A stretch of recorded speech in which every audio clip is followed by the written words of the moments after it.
Navoiyning Telegram kanali bo'lganida. Tasavvur qiling, Alisher Navoiy tirik, ammo u endi devon emas, Telegram ochgan. Endi u hamsa emas, postlar yozmoqda. Navoiy bugun qanday yozgan bo'lardi? Navoiy faqat shoir emas edi, u pedagog, faylasuf, davlat arbobi, ruhshunos edi. U har bir so'zni xalq tarbiyasi uchun yozgan. U muhabbatni ham, odobni ham, donishmandlikni ham kitob qildi. Agar bugun yashaganida u qog'ozga emas, ekranga yozgan bo'lardi, lekin mazmun o'sha bo'lardi. Ma'naviyat, yurak, fikr. Uning postlari qanday bo'lardi? Masalan, bugungi yoshlar nutqda go'zal, ammo yurakda bo'sh. Suhbatni o'rgan, so'zni tarbiya deb biling.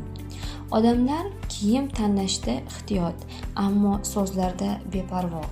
So'z bu ko'rinmas kiyimdir, uni pok saqla. Men she'r bilan xalqni uyg'otdim, siz post bilan uyg'oting. U video qilmagan bo'lardi, u qichqirmagan bo'lardi, u jim yozgan, ammo yuraklarga urgan bo'lardi. Bugun minglab bloger bor, lekin ulardan nechta qalbga uryapti? Nechta post insonni fikrlashga undayapti? Navoiy bo'lsa, u ko'p narsa yozmasdi, lekin har bir post bolani tarbiyalardi. U har bir qizga or, har bir o'g'ilga savod berardi. Har bir maktabda Navoiycha yozuv mashg'ulotlari bo'lsa, har bir bloger uchun ma'naviyat mezoni etiketi, har bir bola 10 yoshidan boshlab Navoiy tilida yozishga harakat qilsin. Har bir oila Telegramda bir post Navoiy ruhida yozsin.